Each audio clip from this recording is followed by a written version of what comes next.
So the last time we were together, we were talking about Paul had been presented before the Sanhedrin and spirited away to Caesarea Philippi, where he is now going to meet with Felix, the governor. And so it says that after 5 days, the high priest Hananiah came down with some of the elders and a rhetor. Your text probably says lawyer. Named Tertullus, and they presented their case against Shaul to the governor. And Shaul was called, and Tertullus began to make the charges. He said, "Felix, your excellency, it is because of you that we enjoy unbroken peace, and it is your foresight that has brought to this nation so many reforms in so many areas. It is with the utmost gratitude that we receive this. But in order not to take up too much of your time, I beg your indulgence to give us a brief hearing. We have found this man to be a pest. He is an agitator among all the Jews throughout the world and a ringleader of the sect of the Nazarene. He even tried to profane the temple, but we arrested him." Now your text may have verse 7 there, which says, most of them say empty, but the King James says, "We were going to try him ourselves, but Lysias, your commander, snatched him away with much violence." But then it goes on in verse 8 and says, "By questioning this man yourself, you will be able to learn all about the things of which we are accusing him." The Judeans also joined in the accusation and alleged that these were the facts. When the governor motioned for Shaul to speak, he replied, "I know that you have been a judge over this nation for a number of years, so I am glad to make my defense.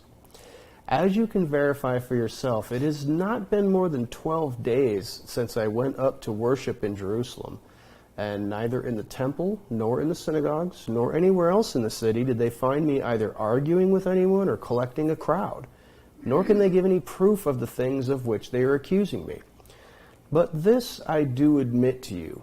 I worship the God of our fathers in accordance with the way, which they are calling a sect. I continue to believe everything written in the Torah and the prophets, and I continue to have a hope in God, which they too accept, that there will be a resurrection of both the righteous and the unrighteous. Indeed, it is because of this that I make a point of always having a clear conscience in the sight of both God and man. After an absence of several years, I came to Jerusalem to bring a charitable gift to my nation and to offer sacrifices. It was in connection with the latter that they found me in the temple. I had been ceremonially purified, I was not with a crowd, and I was not causing a disturbance. But some Jews from the province of Asia, they ought to be here before you to make a charge if they have anything against me. Or else let these men themselves say what crime they found me guilty of when I stood in front of the Sanhedrin, other than this one thing which I shouted out when I was standing among them. I am on trial before you today because I believe in the resurrection of the dead." But Felix, who had a rather detailed knowledge of things connected with the way, put them off, saying, "When Lysias the commander comes down, I will decide your case." He ordered the captain to keep Shaul in custody, but to let him have considerable liberty and not prevent any of his friends from taking care of his needs. After some days, Felix came with his wife Drusilla, who was Jewish. He sent for Shaul and listened to him as he spoke about trusting in the Messiah Yeshua. But when Shaul began to discuss righteousness, self-control, and the coming judgment, Felix became frightened and said, "For the time being, go away. I will send for you when I get a chance." At the same time, he hoped that Shaul would offer him a bribe, so he sent for him rather often and kept talking with him. After 2 years, Felix was succeeded by Porcius Festus, but because Felix wanted to grant the Judeans a favor, he left Shaul still a prisoner. Man, I wish my name was Porcius Festus. It just sounds like a pig, doesn't it? I wonder if that's derived from pig somehow. Anyway, yeah, what a name, huh? So there's some interesting little tidbits here. It's a lot of the stuff that we've heard before, although there are a couple of interesting little segments that I want to drill down on just a bit.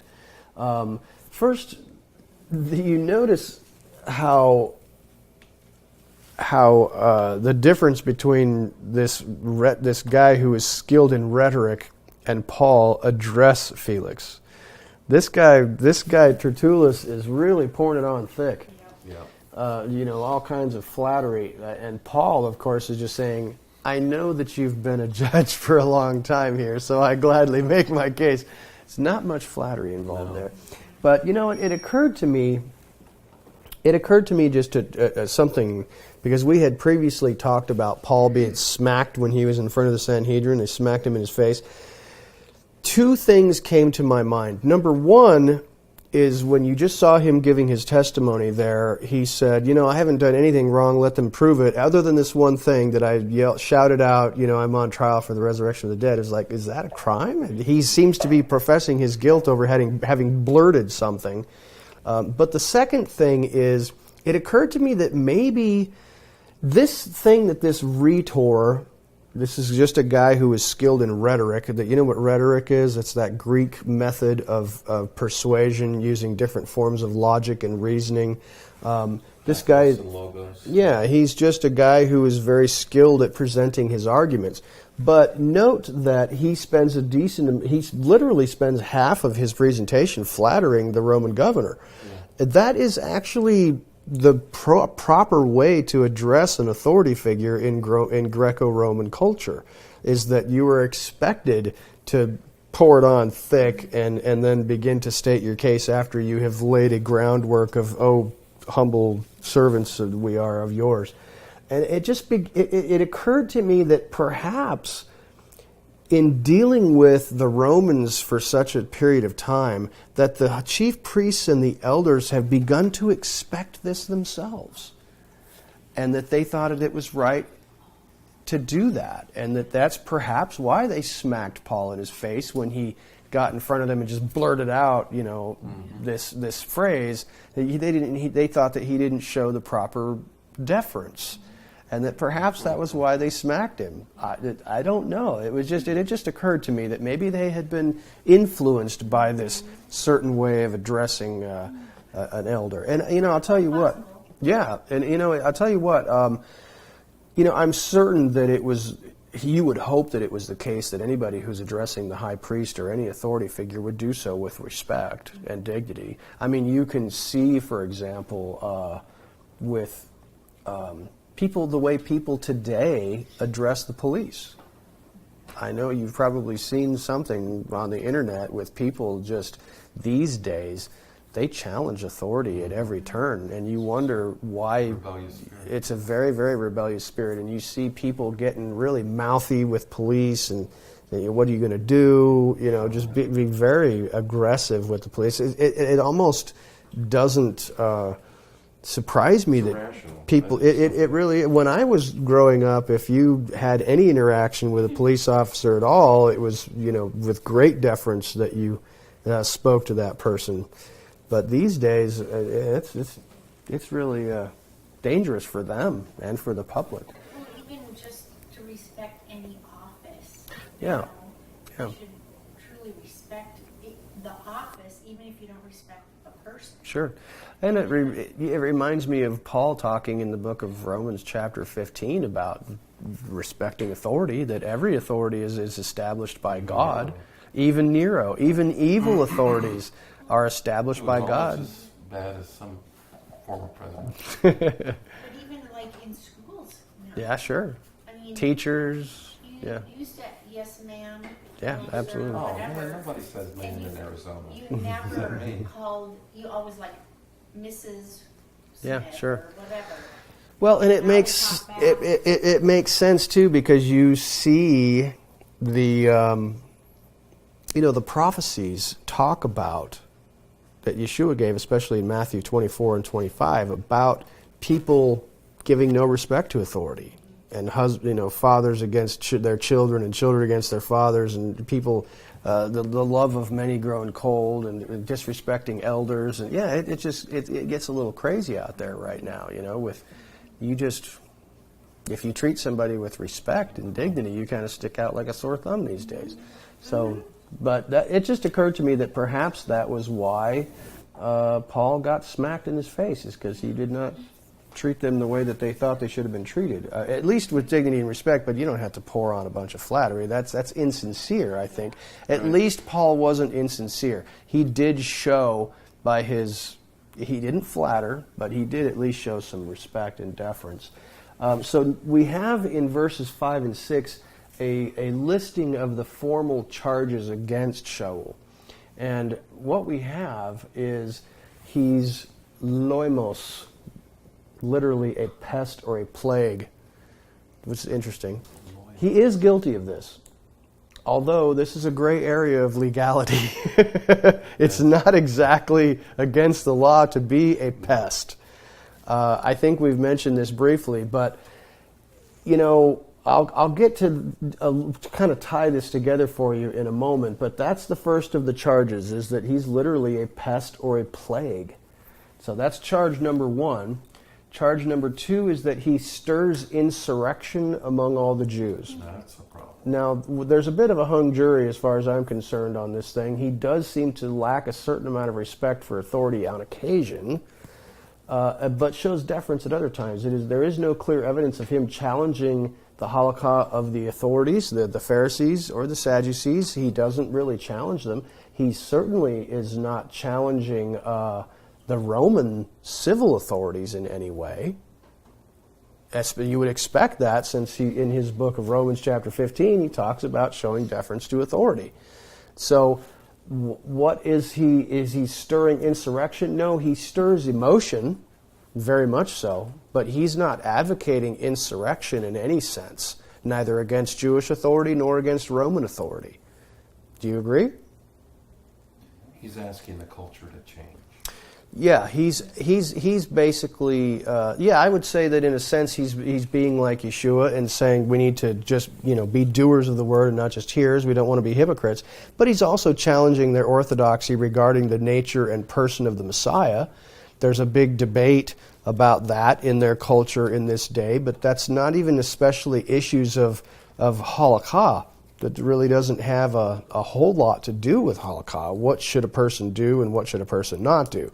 This is a matter of believing in the promises and the prophecies of God, which seems to be in a slightly separate category than this is what you shall do and this is what you shall not do. Do you know what I'm saying? He doesn't appear to be challenging them in any regard. You see, especially since when he went to Jerusalem and James said, hey, you know that these people have heard all these rumors about you, so do this, go to the temple and purify yourself, and then everyone will know that there's no truth to the rumors that they've heard about you, but that you yourself do walk according to the traditions and according to the edicts of the fathers.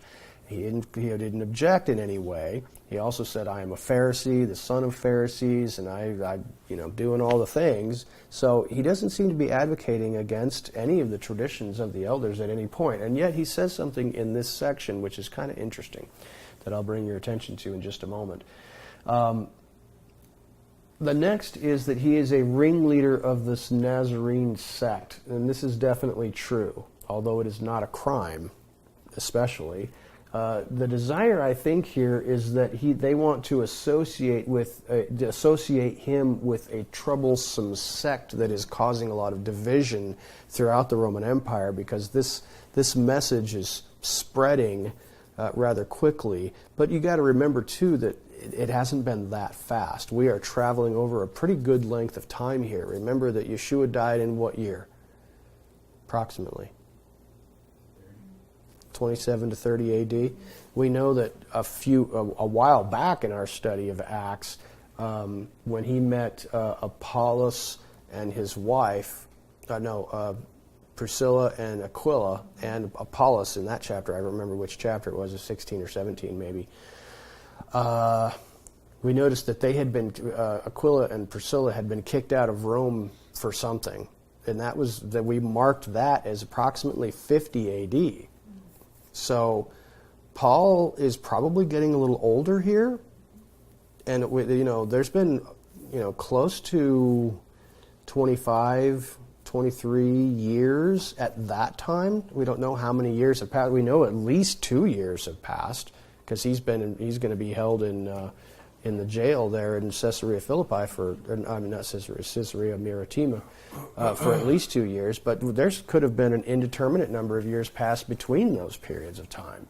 And so what I'm saying is this sect of the way, Christianity, has been spreading in the Roman Empire for 25 or 30 years.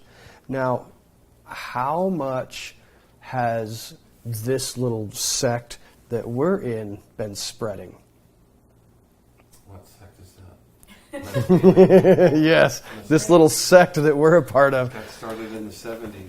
It did. And you know what? So we're talking about potentially an equal amount of time that this has been spreading. So, and you know that this is becoming more and more popular. There's a lot of people getting involved in it. A lot of the traditional Christian churches are now putting out these apologetics type messages on the internet, defending their doctrines against our attack. Oh. You know, so I would just bring your attention to the idea that what you're experiencing in your own lifetime is remarkably similar to what's happening here. We're not out there advocating and causing riots in cities. It could happen, though. On the YouTube comments. Yes, there are riots happening in the YouTube comment sections. That's true. We've taken our attacks to Twitter and Facebook and YouTube for sure. So yeah, we're not fighting in public anymore. Generally speaking, we're fighting on the internet. That's a good point. Well, it is public. It is public. It's not physical. Yeah, we're fighting in virtual reality. So that's just the sign of the times. So that's something to think about. I hadn't really considered that there is a lot of infighting, and if we were actually literally didn't have the internet and we were having to literally confront each other in person, there could be riots. You never know. Well, if you think about like Planned Parenthood and people standing up in court against it, and then you have everybody else counter-rioting the people who are standing up against abortion. Yeah. And it's almost breaking out in riots. It's true. Destroying things. That's true. Threatening people. It's true, and I see a point there. It's not, and I totally take what you're saying, that some Christian sects and whatever are standing up against homosexuality and whatever else was weird in the sexual realm in America, and abortion and stuff like that. But this is most especially regarding, except for that one instance where the silversmiths, Demetrius and his crew, the idol makers of Corinth, or I think it was Ephesus, kind of stirred up a riot because they perceived Paul coming against them, but he didn't intend to. We didn't find him in the city railing against idols necessarily, except in the city of Athens, he kind of challenged their worship of these idols and their idolatry. But this is mostly infighting, and we don't see that type of religious infighting much these days. It happened kind of recently with the Presbyterian and Methodist persuasions, I think, where they began to vote upon whether priests or pastors should be female or homosexual or whatever. And I was talking to a guy just today about a church that he works at where they were working through some issues of whether the pastor or associate pastors could be homosexuals in the church. And this is some kind of a big thing. So yeah, there's some infighting, but not like this. We haven't had a real religious war in some time. It's been a couple of 100 years. What you're talking about is that God has put like a pin in the ground, and He's given us a tether, and we can we have all kinds of liberty as long as we don't break that tether. Yeah. But because these people are truly free, they can go infinitely far away from what is sound way to live. So, I mean, it's not going to be long before they're going to want people to be able to get married at younger ages. Sure. And they're pushing for men to be able to marry children, basically. Sure, sure. And it's going to turn into the animal thing. Oh, and yeah, you bet. There's no end to it. Well, you know, I 'Cause they can go saw infinitely away. I saw something that was quite interesting. I haven't seen anybody address this because probably nobody's touching it with a 10-foot pole, and I probably shouldn't say anything either. And I may edit this out of the video for the internet. But you know how there was this shooting in Colorado recently with an 18 or 19-year-old person and another kid who's 15 or 16 or something. Well, apparently the 15 or 16-year-old is a transgender person who is a female who was trying to transition into a male, and it killed some people, shot them up. So when they send her to prison, is she going to a male prison or a female prison? Which do you think that she would prefer? It's frick or frack, isn't it? Well, I'm serious. I mean, well, if this is a female who is insisting that she is a male, is she totally cool with going to a male prison? I don't know that would go over real well. I don't think that would. She might suddenly recant and say, "I think I'd rather go to the female prison." No one has brought that up, but it's going to be a point of contention, I'm guessing. Just asserts that all these guys are destroying all the women's records. I saw something about that too, with transgender males who are transitioning to females and going and competing in female sports. Gold medal. That's really tough, man. They're going to get scholarships based on their lady powers. Anyway, it's tough, man. Keep your noses clean. Anyway, he is a ringleader of this Nazarene sect for sure. The final charge that they bring against Paul is an attempted defiling of the temple. Of course, he's not guilty. There's zero evidence that he attempted to defile the temple in any way. So those are the 4 charges that are brought against Shaul. And you know, it occurs to me, something else that occurs to me is that, you know, I don't know that you remember this, but I've brought this up to you on one occasion, I think. And that is that, how many of you know how Paul died? For theories, I guess. Anybody? How did Paul die? I don't know. Nobody knows. There's a tradition in the Christian church that he was beheaded because he was a Roman citizen, and it's not permitted to crucify a Roman citizen, that he had his head chopped off. But that came from Eusebius like 300 years later. It was the first time that was ever written, anything ever written down regarding what had become of Paul. It was a tradition, and I'm not suggesting that he didn't die or wasn't put to death, but remember what the Messiah said regarding Peter and Paul about their future. Do you remember what he said to Peter at the end of the book of John? He said, when you were younger, you went about however you wanted to, but when you're older, someone will bind you and take you to a place that you do not wish to go to. And he said he was indicating to him that by what type of death he would suffer. But in regards to Paul, he didn't say that the text surrounding that episode doesn't say anything about him dying. It simply says, I'm going to show him how much he must suffer for my sake, when he was talking to Ananias, who was in the city of Damascus, going to take the scales off of Paul's face. So he had prophesied to Paul that he was going to suffer for the sake of the Messiah, but it didn't say anything necessarily about death. We don't know how he died. But just what occurred to me was that he has been tried on, or will eventually be tried on, in no less than 3 Roman courts. I mean, he had an informal hearing with Lysias, the Roman commander, who said, I don't find anything wrong with this guy. And when he wrote that letter sending him to Felix, he said, I don't see anything wrong with him. Felix himself says, I don't see he's done anything wrong. Porcius Festus also says, I don't see he did anything wrong. So why do we expect that when he gets to Rome, suddenly they find him guilty of something? What would he be charged with? If he's being charged with the same things, I don't know under what circumstances he would be suddenly found guilty of something, because 3 Roman people of authority have said, after hearing the evidence, we don't find anything wrong with this guy. Nero didn't like Jews. No, that is very much true. It is expected or accepted as a truism that he died under the Roman Emperor Nero, which we know that he hated Christians, and that it could be that he was not crucified, but executed by Nero, or an associate, an underling of Nero or something. So I'm not saying that he didn't die a martyr's death in Rome, because by every indication he did. Just wasted away in prison. He could have.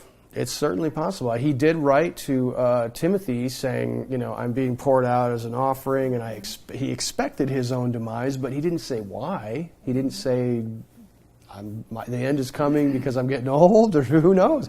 He could be an old guy by now. I mean, if you consider that he was, how old would he have had to have been to be an officer of the court to go and hunt down Christians at the orders of the Sanhedrin? 30. He would have had to have been at least 25 or 30. Okay, and so now we've got 20 years, 25 years at least. He's going to have to be at least 50, possibly even more. I'm not saying that's old, but sorry, Paula. I'm not saying that 50 is old, but what I am saying is in those days, life expectancy wasn't what it is today. You were 50, you were a pretty old dude at 50, So I think that, a bunch of illnesses. Yeah, for a good part of humanity, man, I think the average life expectancy was like 35. Oh, wow. Yes, ma'am. There was a high infant mortality, which Yes. causes it to go down. People did live to be pretty old. Yes, people did live to be. Oh. But they were like, You have a lot wow. of babies dying, and then you take the average. Yeah. It sounds like people, like being 35, you were getting ready to die. No, I'm not suggesting that you would age rapidly in those days, But although you might but have. Chris would have been like, wow. Methuselah. Wow. And honored. For the most part, honored. We were. Yeah. It's like, and the secular person would say, the gods must like Chris. Let's hang around him. That's right. He's a lucky Chris. Were you going to say something, Samson? Okay. So, so we expect that he did die, but we just don't know. It's just not recorded. Neither Paul nor Peter, none of the deaths of the apostles, except for James, who says that, what's his name, did get his head cut off. But the bottom line is the Romans do take civil unrest very seriously, so the charges are heavily weighted in this area. The problem for the prosecutors is that he's not advocating or practicing civil unrest against the Roman authorities. In fact, according to Romans 15, it would seem that he would be advocating submission to civil authority as well as that being ordained by God. But if he is, it is certainly possible that Nero, perceiving this guy Paul traveling all around the world and just creating this stir amongst the Jews, and certain rioting and people having trouble in different cities, he certainly could have put him to death for that. But in a strict sense, he's not fighting against any authority. So the charges against him are pretty much bogus, obviously. Now, the Jews, it says, joined in the attack. Note that they did not provide witness, but that they only agreed. They gave hearty agreement in verse 9 to what he was being accused of. They chimed in and said, yes, that he did it. Here, he did it. But that's worth nothing, really. Now, in Paul's defense, this is where things are just a little bit interesting. He does use a wee bit of flattery, but not really. I'm sure that was not lost on Felix, that he didn't spend enough time flattering him. But he says it was not more than 12 days ago that I was at the temple. So why is he making that point? Well, if the only charge that really concerns the Jews is the temple issue, and it happened only 12 days ago, where are all the witnesses that saw this? Why didn't they get me a week ago? Yeah, Why'd they absolutely. wait so long? Well, and he's basically saying, hey, it was only 12 days ago. If there was anybody, these witnesses are not scattered or dead. And why would he be saying that? Well, why were they there? They were there for the Feast of Shavuot. Okay, so it's not likely that all the witnesses have completely scattered. There has to be plenty of witnesses, and yet none of them are here. So he's saying that's a good evidence that I didn't do anything wrong because it was only 12 days ago, and they should have had plenty of witnesses that say that they saw me somehow defiling the temple or attempting to defile the temple. Now I have a couple of truth points in Paul's testimony. He says, I worship the ancestral God. Note that he did not change his allegiance. Now this is a touchy issue in Christianity. This is definitely touchy because many would seem to suggest by their language, the way they speak, the way they perceive things, that it's almost as though you have transferred your allegiance from the God of the Old Testament to Jesus of the New Testament, and that you have almost like switched gods. Jesus, in the next age, when Jesus is on the throne in Jerusalem, and sinners are going to be able to go through the protocol of the temple and go and see him and clap eyes on him, not as the carpenter, Right. but Right. as that white-haired guy with a sword coming out of his mouth. I mean, you don't know what you're going to get. It's going to be. They are going to come away from that in a worshipful frame of mind. Absolutely, yeah. And we don't get to see the Father in the next age, I don't think. Yeah, as far as I know. It's not until after Right. 1,000 years. Right. True that. So another idea Mm-hmm. about that, perhaps, I'm just thinking out loud. Please. But perhaps this also points to the echad of the Father in Yeshua, because he was from the beginning. Sure. So Yeah. he's not really saying anything different. It's just Right. they don't realize the depth of what he's referring Yeah, to. I agree. And that's that would be a study in and of itself, is just the nature of the Messiah and what precisely did he do, and what's part of the program, and how did things change because of him. That's a big study that I have never heard definitively taught since I got involved in the Hebrew roots thing. And it's like, how does Jesus fit into the Torah? And if we're supposed to be observing the Torah, what exactly did Yeshua do and that modified worship, praise, appealing to God? We know that he's like an intercessor now, and that he is an advocate. Jesus himself said in John 13:14 about the Spirit being a paraclete, this helper, this almost like a legal advocate. So there's this idea of Yeshua being a bridge, between God and man, and that he is the intercessor, and that there's no access to the Father except through him. What does all of this mean?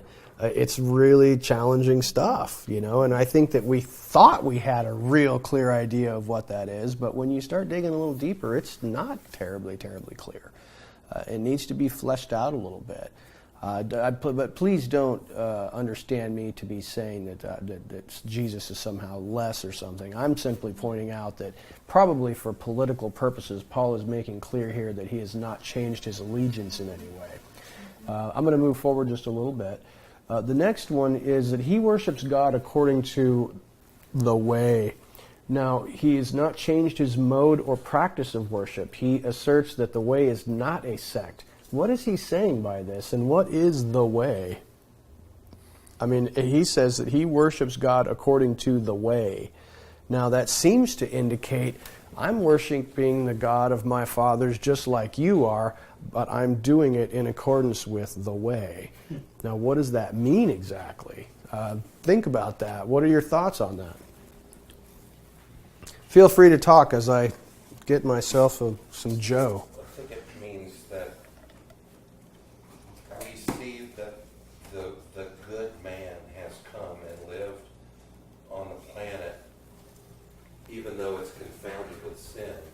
It didn't affect him, and he showed us how to live and fulfill the Torah and all the hope of all of antiquity. Yeah. And we need to live in a way where he or the Holy Spirit gives us the power to overcome our own, even though we're flawed and he wasn't. That's why he was able to do it. But we can get less flawed. We can be good and we can be better if we do it the right way. Okay. Good insight. What else? How does the way, what else did the way change in regards to you worship God according to the way? Well, I think it acknowledged the Messiah had come, Okay. and the Jews did not yet. Yeah. Yeah. So, but the Messiah pointed to the Father. Yeah. Yeah. You know, so. I would like, I appreciate those insights, and I would like to draw your attention to something that's a little bit interesting, and that is if you take the way from Greek into Hebrew, it is chaderech, which is a Hebrew phrase which is found a little bit in the Torah, and what it literally is talking about is the pure, unadulterated way of walking in the commandments of God and close relationship to God and doing what He says in spirit and in truth, which is, it's quite fascinating, and it's especially found a few times in the Psalms where David is talking about walking in purity. He uses this phrase, chaderech. So I would encourage you to make a note to yourself and look at just the word derech, and you'll see in your concordance, your Strong's concordance, that word derech and how it is played out in the Scriptures.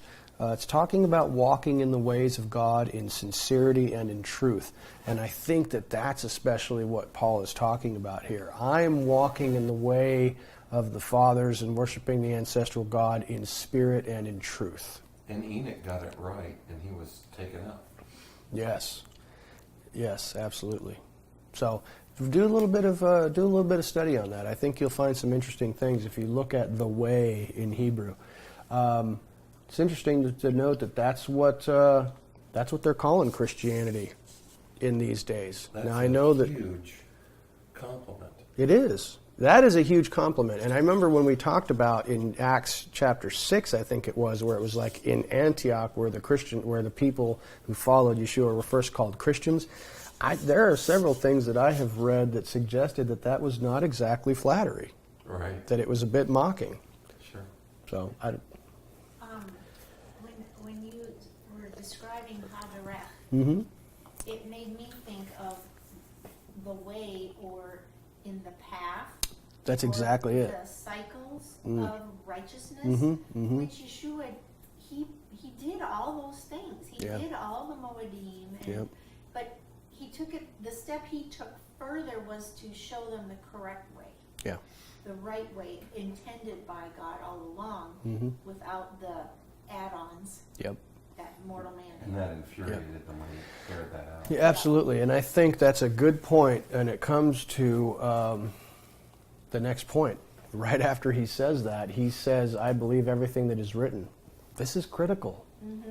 He is asserting that he holds fast to everything that is written. You know, of course, that all of the traditions of the elders and the oral Torah is not written. I think that we can glance right over that, and he literally says, I believe everything that is written.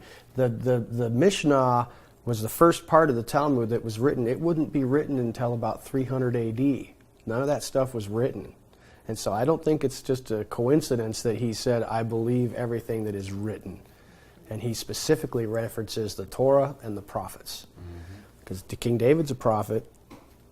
Sure. Solomon also would be considered a prophet. And so the writings, the Psalms, the prophets, he's saying, I believe everything that is written.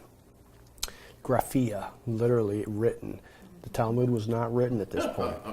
So awesome. that's an interesting insight, and I don't know whether they would have picked that up, but I'm assuming maybe they did. Yeah, I'm assuming maybe they did pick up what he was talking about here, the Pharisees or Sadducees or whatever. Note also that he says, I'm on trial for a resurrection hope that these men share, which is kind of curious because it says that the high priest Hananiah came down here, and it's been the high priest and his elders who have been questioning Paul. They do not believe in the resurrection. So why is he now saying these men also believe? It seems likely that perhaps the Sanhedrin had turned over the prosecution duties to the Pharisees. Now, I have questioned about why that might be. It seems to me that they might have a better chance with the Roman authorities. And that is potentially because they have much more influence across the Roman Empire. The chief priests and the elders are only having influence in Jerusalem. That's it. But you've got all of these rabbinic courts set up in all these cities of the Roman Empire. In every synagogue. And so it seems likely to me that the prosecutorial duties were handed over to the Pharisees as they transferred this case to the Roman Empire instead of to the Sanhedrin. And that's why Paul said, I believe in the resurrection just like these men do. Which is interesting because it says that Hananiah himself was still there. He didn't say anything. So it seems to me that they've turned over the prosecution to the Pharisees in this case. Because the case might be stronger.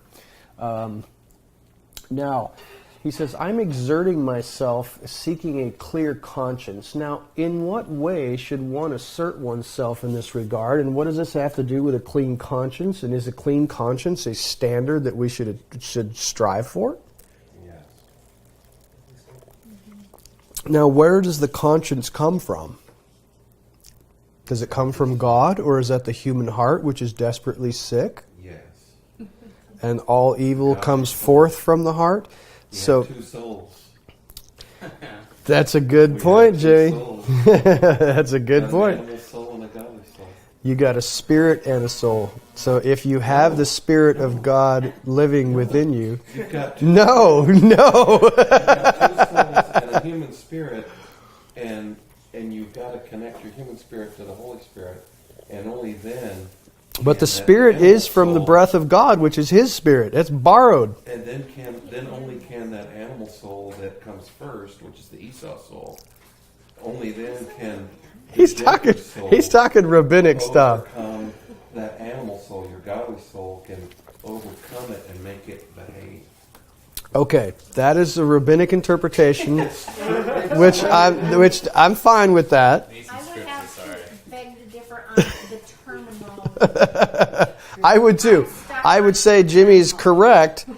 Except I would make the dichotomy a little bit different. You know that the Testaments speak of a human being in three parts: a body, a soul, and a spirit, multiple times.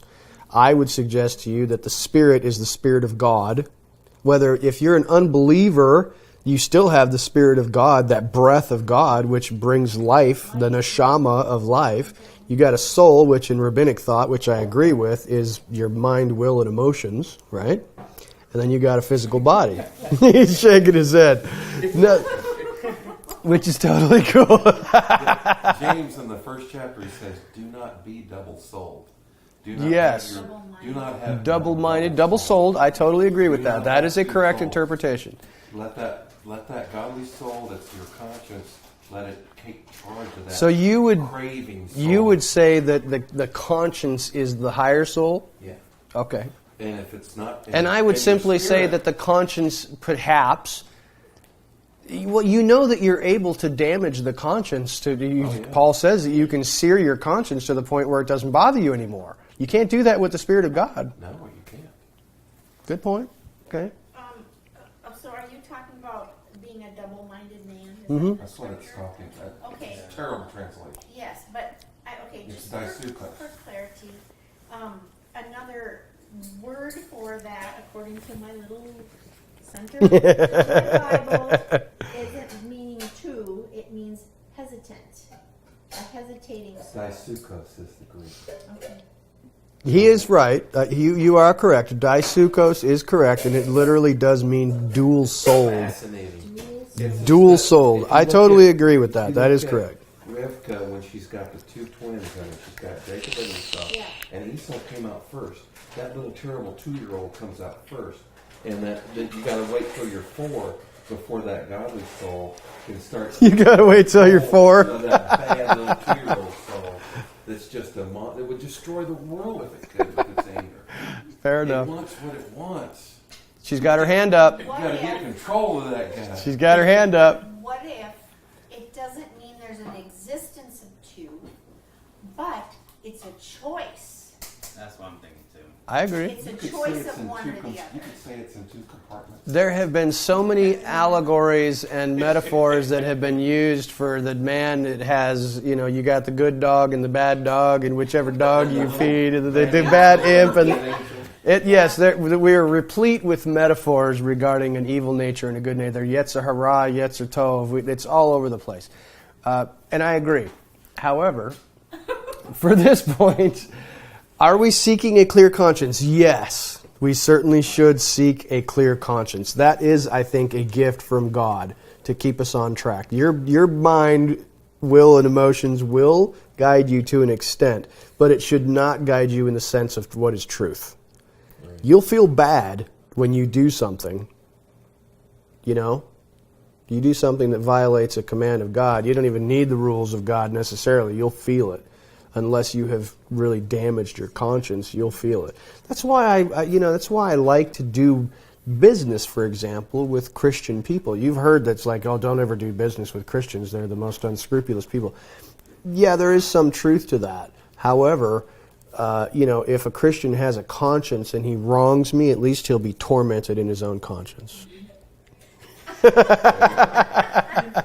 the Holy Spirit's getting him. That's right. Yeah. So if he's not going to be honest, at least he'll be bothered and he won't be able to sleep at night after juking me. I'm kidding. Anyway, he came along doing righteousness, doing tzedakah, doing charity. It's not for... They have tzedakah like in the Muslim religion. Yeah. It's true. They borrow it. They borrow it. Yeah. So it's a really critical component of any faith walk, and there's a reason why that word is variously translated as charity and righteousness. Because remember, that's what it all comes down to, man. If you, just like James says that we've been talking about the book of James, if you don't be a hearer, don't just be a hearer of the word, be a doer of the word. And if your brother comes to you in need of something and you say, go in peace, be warmed and filled, what good is that? Charity and being kind to others and being generous, we all have either time or money. That's what you've got. You've either got more time than money or more money than time. But whatever you've got, you better be giving it up. Because if you don't, he'll take it away from you. I totally believe that. I don't know if you do, but I'm going to state to you that you have time or money to be generous with. And if you're not generous with it, he'll take it away from you. He'll break 10% of your truck. That's right. If you don't give 10% of money, he'll break 10% of your truck. No, I'm not suggesting that you should give 10% of your money. I don't believe that that's biblical exactly. But what I am suggesting to you is that if you're not generous, you cannot be blessed. Right. I do. That sounds like it sounds like I'm talking about like Channel 21. Creflo Dollar. Sign me up and give me your money and you'll get this blessing or something. I'm not saying that, but what I do believe That Prince guy. Yes, I do believe that there's so many places in the Bible where it talks about being generous and that God be generous to you as well. I was just reading in Haggai this week. It's amazing what he says in Haggai. I strongly encourage you. I'm going to actually read to you this little section of the book of Haggai. It was quite fascinating to me, and I just thought, my goodness, what is going on here? Goes right along with what we're talking about here. So he says, the Lord, Adonai Savaot, says this. These people have said, the time for rebuilding the Lord's temple has not yet come. And so the Lord spoke through the prophet Haggai and said, is it right for you to live in richly paneled houses while my temple is in ruins? Here then is what Adonai Zavaot says. Examine your lives. You have planted much, but have harvested little. You eat, but are never filled. You drink, but are still thirsty. You put on clothes, but are not warm. And those who earn wages end up with holes in their money bags. 10% of that truck got whacked. Yes. Moreover, Adonai Savaot says, pay attention to your lives. Examine yourselves. That's clearly talking to me about, I am withholding blessings from you because you're living a life of wanton pleasure, as it also says in the book of James. We got to be kind and generous, doing tzedakah. That's what Paul was doing. I think when you start understanding the idioms, the Hebrew idioms of their time, that throughout the word, you get a lot of that in the good eye and the evil eye. Absolutely. And all that. So it's It's everywhere. The left and the right. It's everywhere. And I think that not very much practicality has been really exercised in Christianity in a lot of ways. I think that is why, unfortunately, people are attracted to, for example, the Mormon Church, because they practice a lot of this community building where they're building each other up and they're helping each other, and there is a lot of focus on charity. There's a lot of focus on charity within Judaism. There's a lot of focus on charity within Islam. There's not a lot of charity within Christianity. Did you know that according to the latest research that just came out not too long ago, they were talking about I think it was less than 6% of the population of these megachurches were actually financing the whole thing. And up to 65% of the people who go to these churches give nothing at all, not a penny. Yep. And I thought, man, that's tough, dude. That is tough. Are you waiting for me? No, I'm just going to say,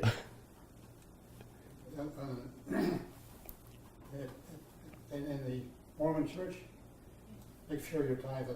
Yeah, they take that seriously. Yeah. They do, and I'm not advocating for the tithe. I frankly don't think you should be giving your money to the church. You should know well enough people in the fellowship that you know when somebody's having a difficult time, and you should rally the troops and meet that need. You shouldn't have to give your money to the church. You only give your money to the church as a last resort, in my opinion, because you certainly know someone who's struggling.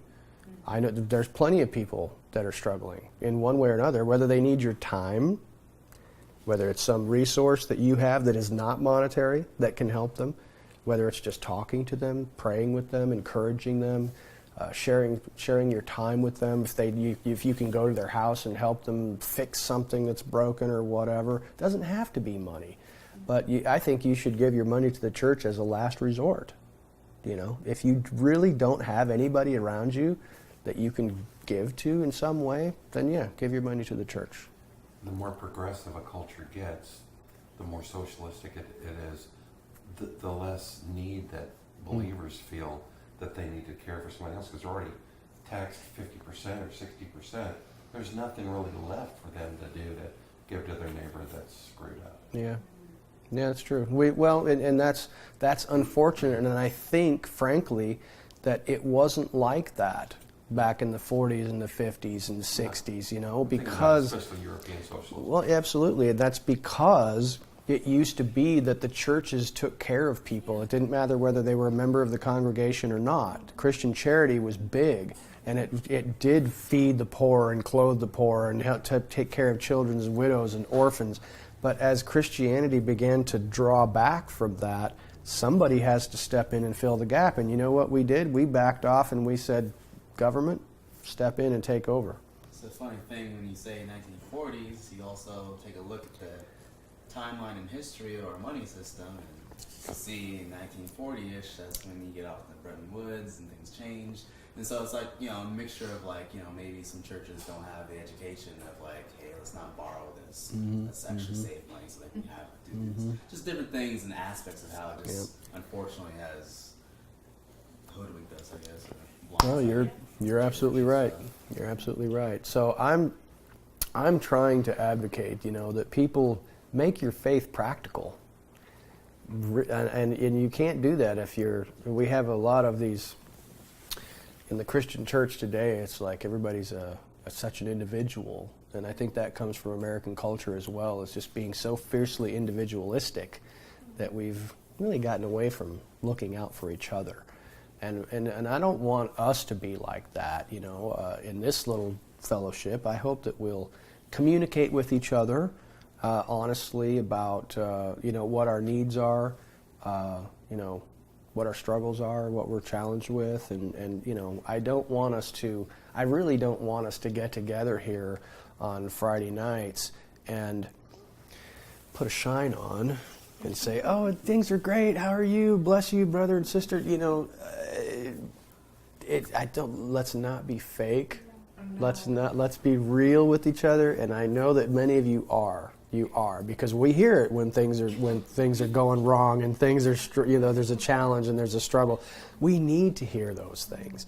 Don't come in here and pretend like everything's okay. We can't help you if everything's okay, right? Right. We got to hear what your issues are so that we can share one another's burdens, so that we can uphold and uplift one another. Because otherwise, all we're doing is coming in here and patting each other on the back every Friday and saying, rock and roll. You're doing really, really well. Your faith is strong and you are just rock solid. And frankly, I know that's not the case. You're all being beat down just like I am. And it's no joke. Have any of you struggling? I know I am. Everybody's struggling to some degree. And here's what I want to purport to you. That all things are working together for good for those who love God. And I'm not just saying that as some kind of religious platitude. What I am saying to you is the time is short. And if your faith is weak, you won't make it. If the time is short, the challenges that you're facing in this country and in life are going to intensify. And if you're not having your strength, tested and strengthened, it's going to be almost impossible for you. Okay? So consider it all joy, my brethren, when you encounter these various trials, knowing that the testing of your faith produces endurance. And endurance needs to have its perfect result so that you may be complete, lacking in nothing. Right? So, I'm serious. We're being challenged and tested for a very good reason. And I just want us, I know it's tough, man. I know it's tough. We want to kick against, you can't kick against the pricks. Paul's going to repeat that phrase in the next chapter again. Kicking against the goads. We are being goaded. Don't kick against the goads. Say, God, I'm thanking you for this challenge that I have in my life. I don't know why you're doing it. I don't especially like it. But show me what I'm supposed to do with it so that I respond in faith. Because when you respond in faith, that's when growth happens, when life gets better. But when you respond by freaking out and looking for a way out of the problem, when you freak out looking for a way out of the problem instead of through the problem, you forego your growth. You forego the blessing. When you respond in faith and you respond the right way with a faith reaction, then you get a blessing. But if you're looking for a way out, you forego the blessing. What about waking up at 2:30 in the morning and you're like, it's just got you, the anxiety. Oh, yes.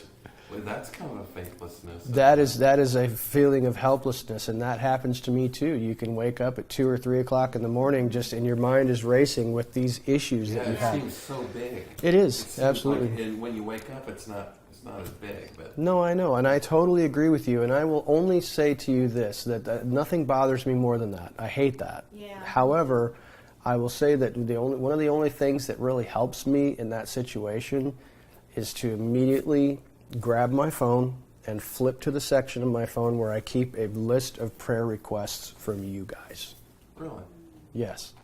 When I wake up in the middle of the night or earlier than I'd like, and I've got the weight of my own little world on me, I'm flipping to you, because that's where I need to focus my attention. Is it because we're more messed up?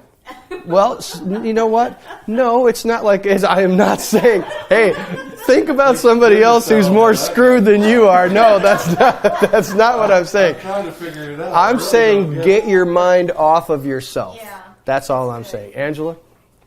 Something that Grant says is, you got to get your head above your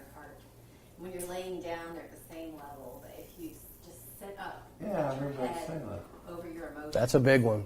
It helps you to, because like you said, when he wakes up, it's not as bad. It's probably because he stands up. And just to physically.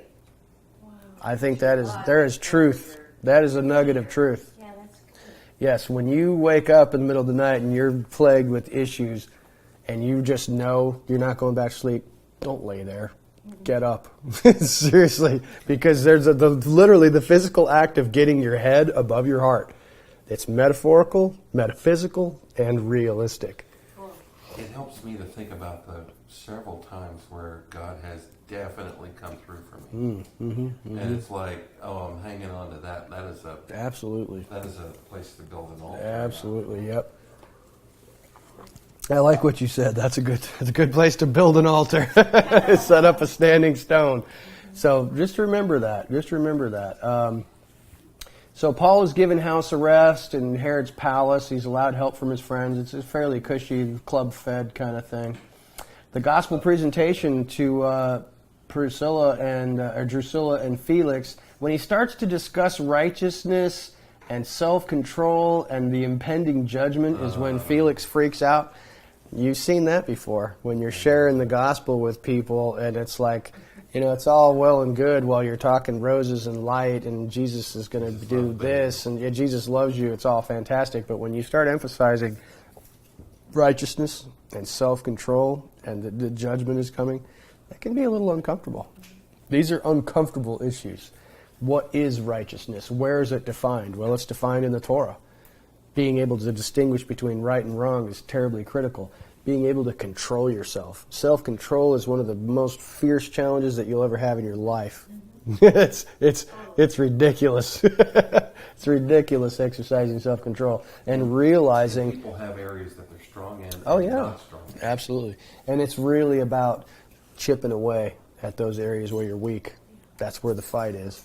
And so, realizing that there is a judgment. You are going to have to stand. That is one of the key bedrock foundations of Christianity, Judaism, I don't care what it is, as long as it's related to the God of the Bible. There is a coming day when every man is going to have to give an account for what he did, not what he believed. Right? So there you have it, folks. That's all I have for you. That was good. Awesome. Any last words? All right. Let's pray.